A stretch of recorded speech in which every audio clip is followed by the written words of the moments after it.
Assalamualaikum warahmatullahi wabarakatuh. Di sini kami akan menjelaskan tentang laporan keuangan pemerintah daerah konsolidasian yang akan dijelaskan oleh Alia Mutiara Yasmin, saya sendiri Fikri Utama Arif, Vina Yuliana, dan Indriani Sapitri. Materi pertama akan disampaikan oleh teman saya yaitu Indriani Sapitri. Kepada Indriani dipersilakan.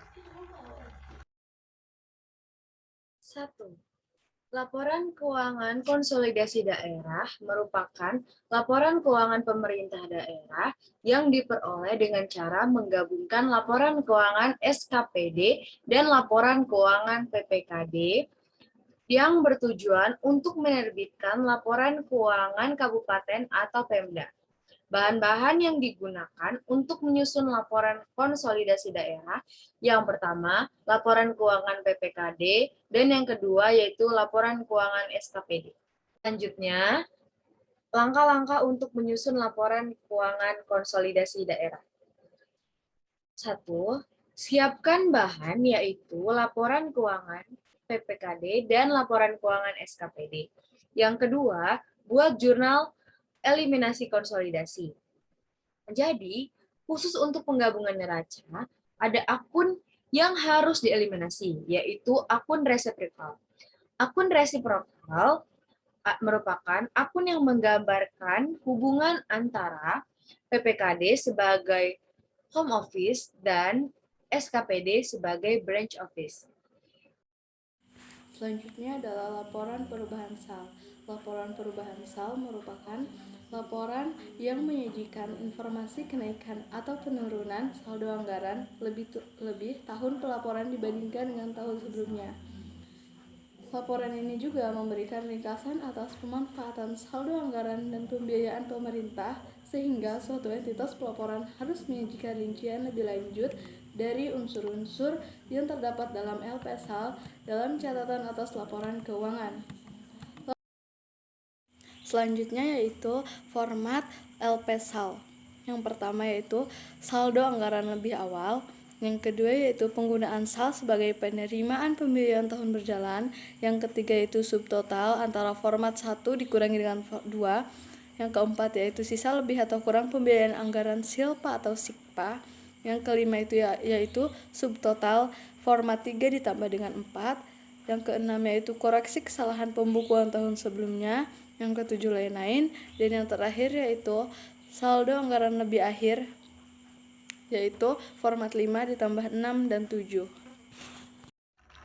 Laporan arus kas. Laporan arus kas ialah bagian dari laporan finansial yang menyajikan informasi penerimaan dan pengeluaran kas selama periode tertentu yang diklasifikasikan berdasarkan aktivitas operasi, investasi, pendanaan, dan transitoris.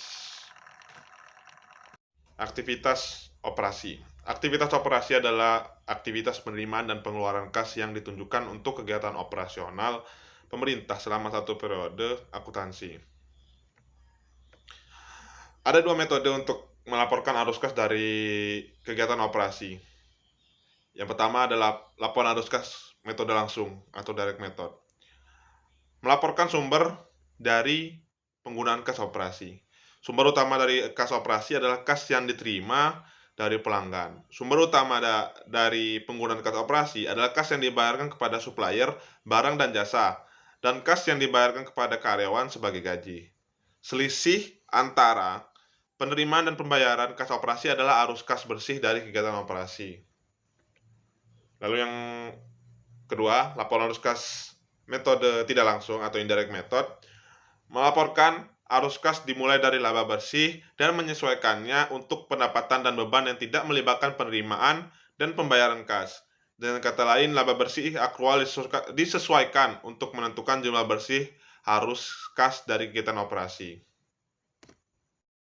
Lalu arus kas keluar untuk aktivitas operasi terutama digunakan untuk yang pertama pembayaran pegawai, pembayaran barang, pembayaran bunga, pembayaran subsidi, pembayaran hibah, pembayaran bantuan sosial, pembayaran lain-lain atau kejadian luar biasa, dan pembayaran transfer.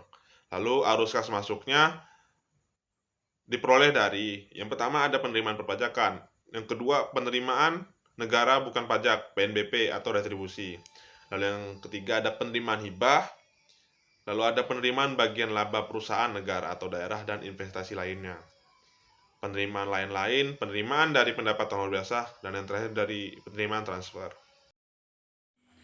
Selanjutnya yaitu arus kas dari aktivitas investasi atau cash flow from investing activities adalah uang masuk dan keluar yang terkait dengan investasi jangka panjang perusahaan. Secara garis besar, aktivitas investasi berkaitan dengan menumbuhkan bisnis dan membawa keuntungan ke perusahaan dalam jangka panjang. Aktivitas investasi jangka panjang mencakup pembelian dan penjualan aset tetap seperti properti, pabrik, dan peralatan. Pembelian efek ekuitas atau utang perusahaan lain juga masuk kategori aktivitas investasi, tetapi dengan beberapa persyaratan. Selain di laporan arus kas, akun-akun tersebut juga dapat kita jumpai di aset lancar pada neraca keuangan. Arus masuk kas dari aktivitas investasi terdiri atas penjualan aset tetap, penjualan aset lainnya, pencairan dana cadangan, penerimaan dari divestasi, penjualan investasi dalam bentuk sekuritas. Adapun arus kas dari aktivitas investasi terdiri dari perolehan aset tetap, perolehan aset lainnya, pembentukan dana cadangan, penyertaan modal pemerintah, dan pembelian investasi dalam bentuk sekuritas. Berikutnya yaitu laporan arus kas aktivitas pendanaan. Aktivitas pendanaan adalah aktivitas penerimaan dan pengeluaran kas yang berhubungan dengan pemberian piutang jangka panjang dan atau pelunasan utang jangka panjang yang mengakibatkan perubahan dalam jumlah dan komposisi piutang jangka panjang ataupun utang jangka panjang. Arus kas dari aktivitas pendanaan ini mencerminkan penerimaan dan pengeluaran kas yang berhubungan dengan perolehan atau pemberian pinjaman jangka panjang. Pengguna laporan keuangan memerlukan informasi arus kas dari aktivitas pendanaan untuk mengetahui informasi tentang perubahan struktur modal entitas. Nah, informasi yang digunakan ini sangat penting untuk mengetahui pihak-pihak yang berkepentingan atas klaim terhadap arus kas entitas di masa depan.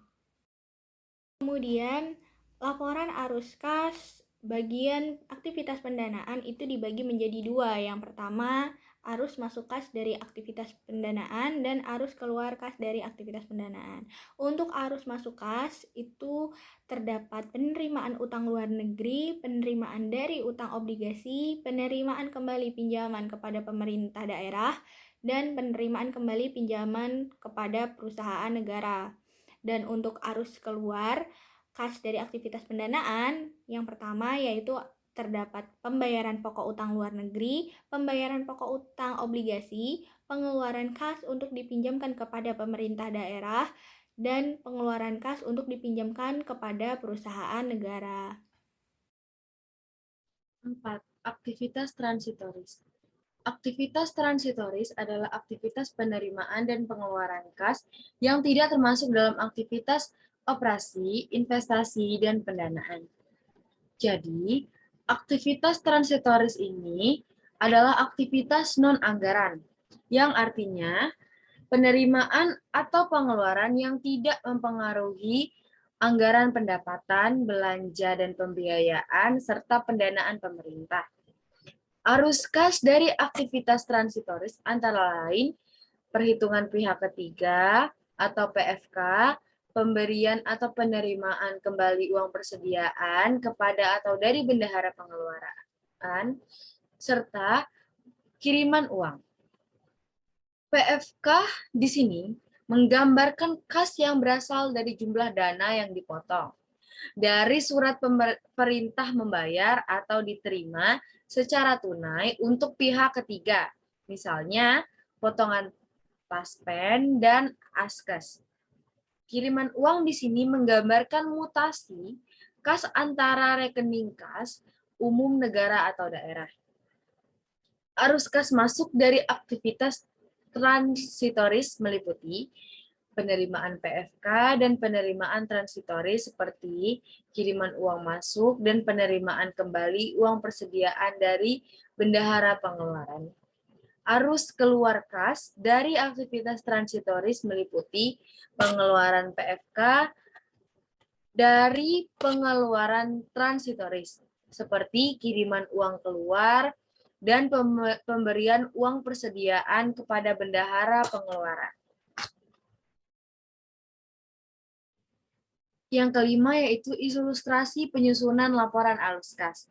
Ilustrasi penyusunan laporan arus kas berikut ini menggunakan data LRA konsolidasian yang telah dibuat di atas, ditambah informasi lain yang relevan, seperti data mengenai arus kas masuk atau keluar dari transaksi transitoris atau transaksi non-anggaran. Berikutnya yaitu catatan atas laporan keuangan atau CLK.